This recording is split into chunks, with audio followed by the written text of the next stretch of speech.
Hello, I'm Dr. John Kavanagh, and this is AJS101, Introduction to Criminal Justice, Lesson 8, Part 1.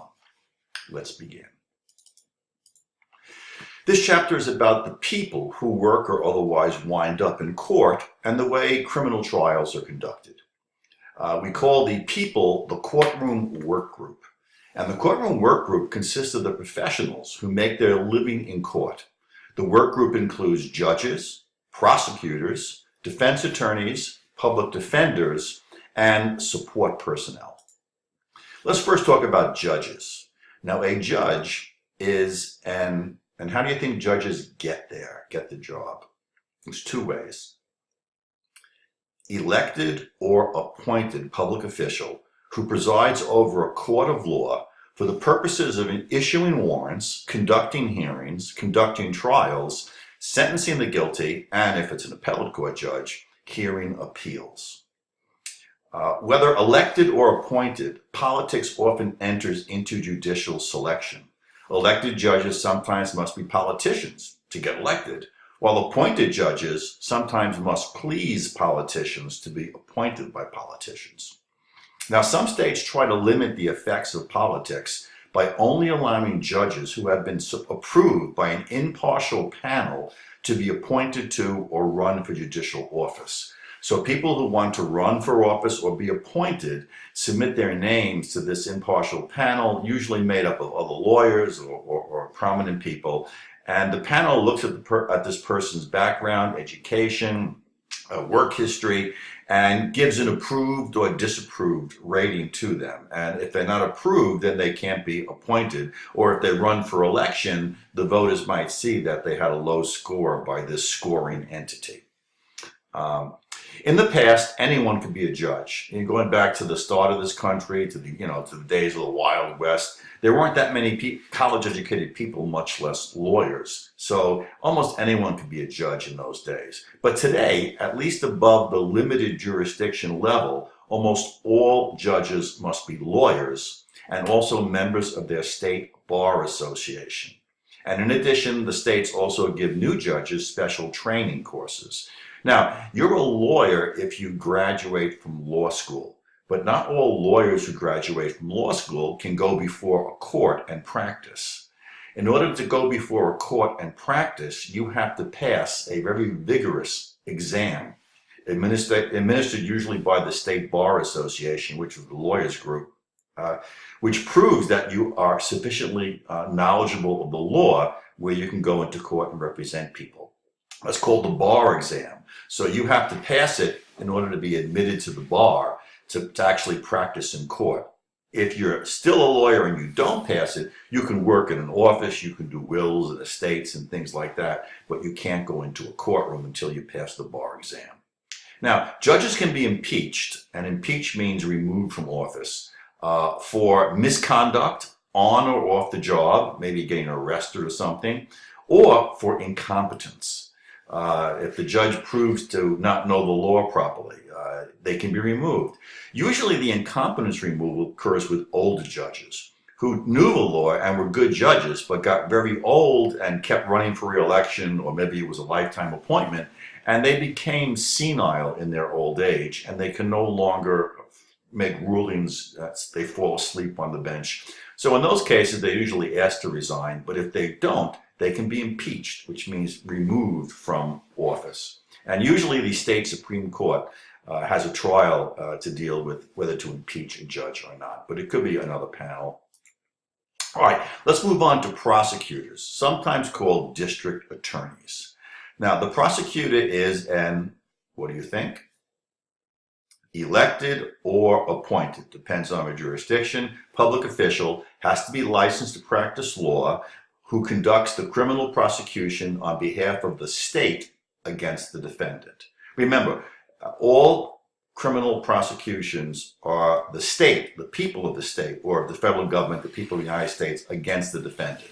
The prosecutor is the publicly paid prosecutor who prosecutes, who represents the people, in this case, against the criminal or the supposed criminal.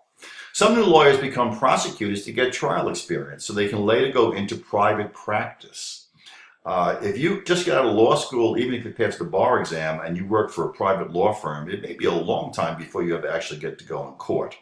You become a prosecutor, you become a lawyer, pass the bar exam and get hired as a prosecutor, you'll be doing trial cases almost from the get-go.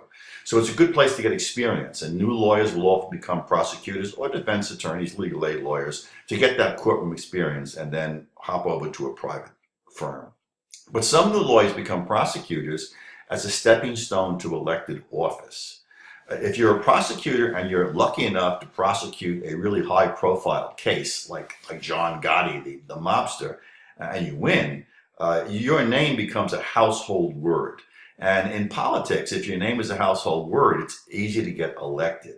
Rudolph Giuliani was the federal prosecutor who successfully prosecuted the mafia kingpin John Gotti. He got so much positive publicity that he was able to run for mayor of New York City and win. So as you can see, it's a great stepping stone, because in politics, name recognition is a lot. And that's why there's always campaign signs on the roads.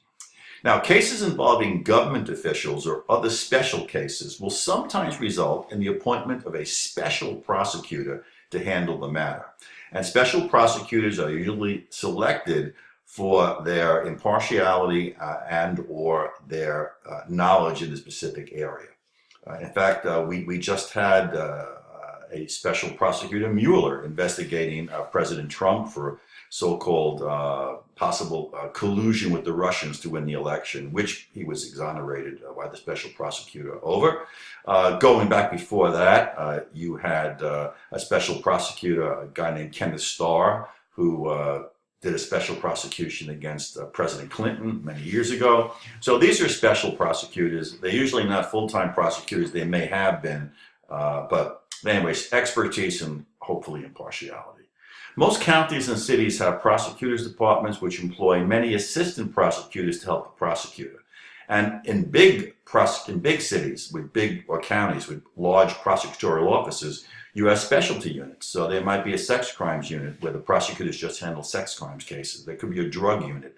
So larger organizations, be they police or prosecutor's office, have many more jobs, and they often have specialty units, which makes the jobs a lot more interesting and more choice of jobs and mobility. The prosecutors also give advice to local police departments on enforcing the law. Usually the prosecutor, if the police want to know a question about, can we search this person? Do we need a warrant? What does this new court decision ruling mean? They will often go to the local prosecutor, who will advise them or even give them memos to keep them abreast.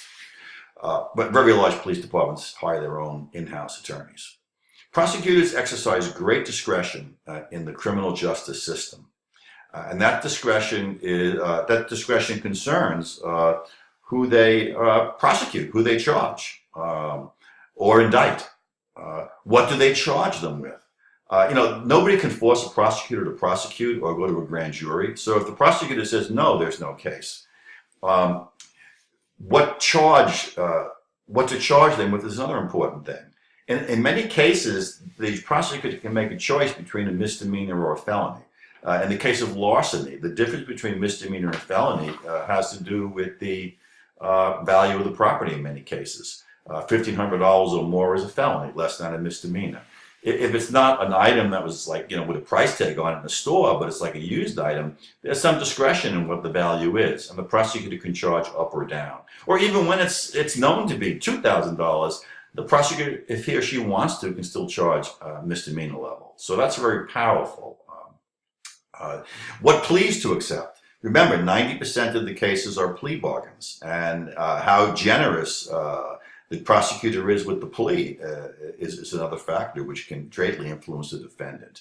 And finally, what sentencing recommendations to make. If a person is found guilty at trial, usually the prosecutor was one of the parties who make sentencing recommendations to judges. So they can come in lenient or strict, depending on the case.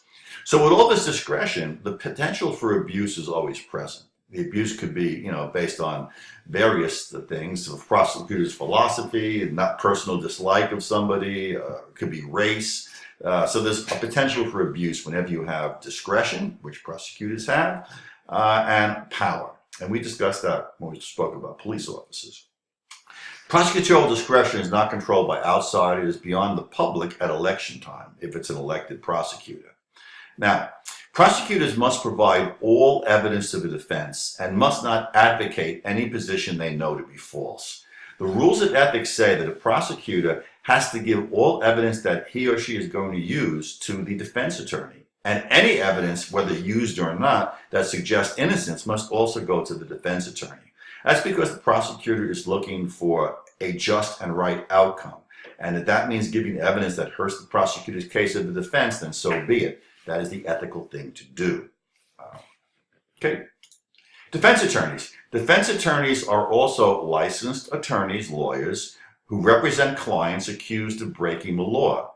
And defense attorneys may or may not specialize in defense work. In fact, most defense attorneys do other types of law, wills, estates, suing accident cases.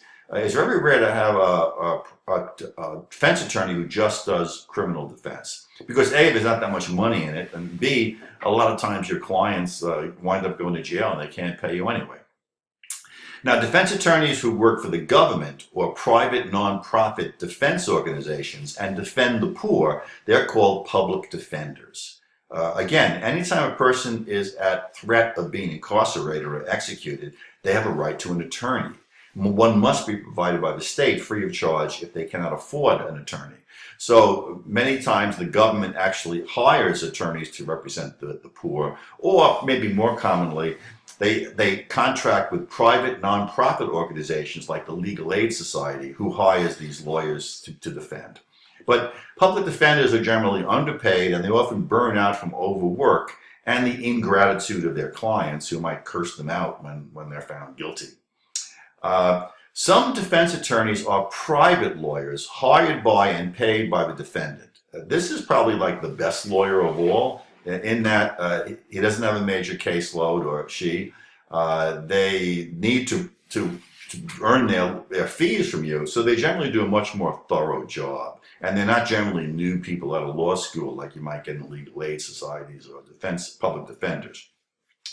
Sometimes private attorneys are paid by and appointed by the court to represent indigent defendants, and these are called assigned counsel. And if you're indigent, you get one of them, you're lucky, because these are regular private attorneys who might be pretty sharp and not overworked, who, to earn some extra cash, agreed to take indigent cases for a flat hourly rate, usually below what they would charge a private client, paid for by the state, because the state doesn't have enough public defenders to defend, and you still have to give the person a lawyer, even if you don't have a public defender to do it. All right, defense attorneys represent the accused at all stages in the process. If you're going to be questioned by the police, you can have an attorney and talk to them and request that he or she be present during the initial interrogation. The defense attorney ensures that the defendant's rights are not violated. All the constitutional rights, mostly in the Bill of Rights, against unlawful search and seizure, these rights, not to incriminate yourself. These are the rights that a defense attorney is going to protect his or her client for. They also will counsel the defendant. The defendant needs advice on to plead guilty, to plead not guilty. Should I go to this hearing? Should I take this plea? Can I speak? Should I say this? Should I tell this? So they're called counsels lawyers because they counsel the defendant. And the defense attorney, of course, would do this. They also plan and prepare the defense. If the person is not going to accept the plea, then they have to go to trial. And you have to have a well-scripted and well-planned and researched defense if you have any hope of being found not guilty. In the case where the defendant is guilty, they are going to negotiate plea bargains with the prosecution. In fact, some defense lawyers are just great negotiators, and people who are guilty hire them because they're known for their expertise in plea bargaining. And they also represent the guilty client at sentencing. If the trial concludes with a guilty verdict, then the defense attorney will argue for a less severe sentence at the sentencing hearing, at the end of the trial. Okay, all persons accused of capital crimes, which is where you can be executed, felonies, or any charge where incarceration is possible have a right to be represented by a lawyer. And the indigent, the poor, have a right to a free court-appointed lawyer if they cannot afford their own private lawyer. That's a U.S. Supreme Court ruling. Defense attorneys must provide their clients with a vigorous defense, but they cannot knowingly allow false evidence to be admitted. So you can vigorously defend your client, but if your client says, hey, I did it, but if you call my friend Joe, he'll testify that I was somewhere else, he'll lie for me. Well, that defense attorney can't allow that lie to go into court. No attorney can allow false evidence to be admitted into court. That's an ethical violation. It's also a criminal act. They can go to jail. They can lose their law license. So they can't do that. So consequently, if a defense attorney's client is guilty, all they can do is what? So if you have a guilty defendant and they want to go to trial, you can't argue innocence because you know they're not innocent, and that would be unethical. So all you can do is attack the prosecution's case in an attempt to create confusion in the minds of a jury, and that confusion will become reasonable doubt. However, defense attorneys do not have to reveal evidence prejudicial to their client. Remember, the prosecution has to give all evidence that is pertinent to the case, especially that suggests the defendant is innocent, to the defense attorney. But the defense attorney does not have to reveal any evidence prejudicial to the client. The only evidence the defense attorney has to give to the prosecutor is evidence that he or she will use in court.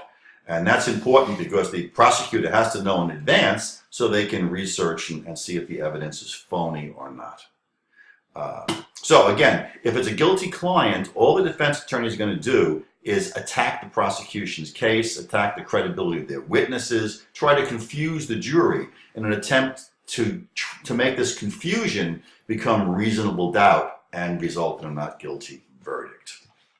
Okay, so that's the end of Lesson 8, Part 1. And after you go over these notes, let's move on to Lesson 8, Part 2. I will see you there.